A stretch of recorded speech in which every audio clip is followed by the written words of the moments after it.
हरियाणा में एक सीट पर होने वाले राज्यसभा चुनाव में कांग्रेस ने भारतीय जनता पार्टी को वॉक ओवर दे दिया है। वो भी तब जब ये सीट कांग्रेस के कोटे से ही खाली हुई थी।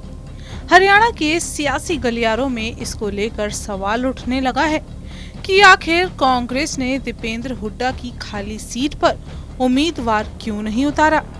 2019 में लोकसभा चुनाव हारने के बाद दीपेंद्र हुड्डा 2020 में राज्यसभा के जरिए सदन पहुंचे थे, लेकिन जब 2024 में फिर से चुनावों की घोषणा हुई तो दीपेंद्र रोहतक की सीट से मैदान में उतर गए।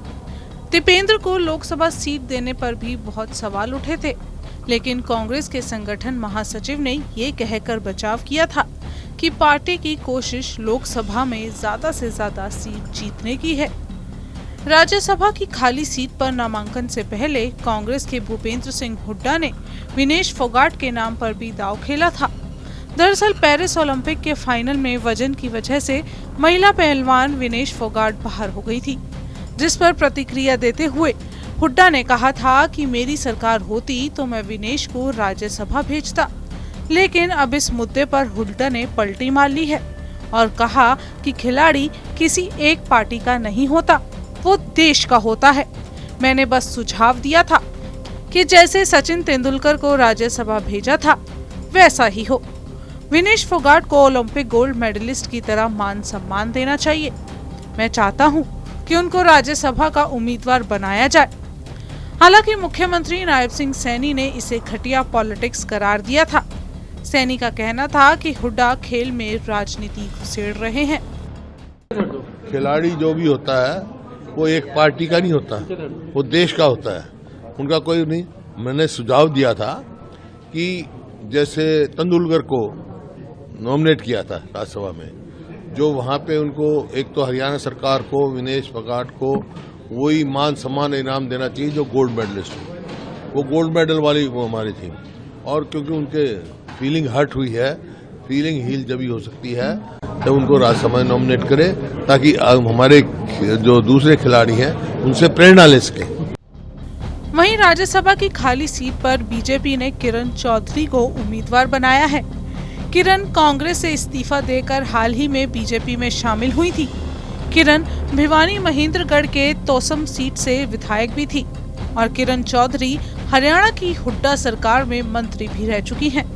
उनकी बेटी श्रुति ने 2009 में हरियाणा के भिवानी महेंद्रगढ़ सीट से जीत भी हासिल की थी। एक ही नामांकन दाखिल होने की स्थिति में अब किरण का राज्यसभा जाना तय माना जा रहा है। किरण 2026 तक इस सीट से सांसद रहेंगी और जेजेपी के विधायक दुष्यंत चौटाला ने राज्यसभा के चुनाव में कांग्रेस की तरफ से उम्मीदवार नहीं उतारने को लेकर कई सवाल उठाए हैं। चौटाला का कहना है कि बीजेपी से सांठगांठ की वजह से हुड्डा ने उम्मीदवार नहीं उतारने दिया। हालांकि कांग्रेस की दलील बिल्कुल इसके उलट है। हाल ही में सोनीपत में कांग्रेस नेताओं के साथ बैठक में विधानसभा में नेता प्रतिपक्ष भूपेंद्र हुड्डा ने राज्यसभा में उम्मीदवार नहीं उतारने को लेकर जवाब दिया था।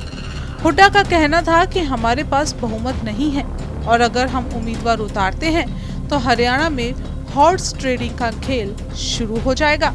हरियाणा में राज्यसभा चुनाव में उलटफेर होते रहे हैं, ये इतिहास कहता है। बहुमत होने के बावजूद जून 2022 में कांग्रेस के अजय माकन चुनाव हार गए थे।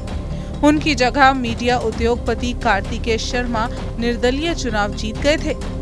2016 में भी कांग्रेस समर्थित आर.के. आनंद को उलटफेर की वजह से हार का सामना करना पड़ा। उस समय कांग्रेस के 12 विधायकों के वोटों को खारिज किया गया था। अब इतिहास अपने आप को फिर से ना दोहराए, शायद इसी डर से कांग्रेस ने अपना कोई उम्मीदवार राज्यसभा चुनाव के लिए नहीं उतारा। लेकिन इसके पीछे की असल वजह असल में बहुमत ना होना है या डर है? आप क्या राय रखते हैं? हमें कमेंट करके जरूर बताएं।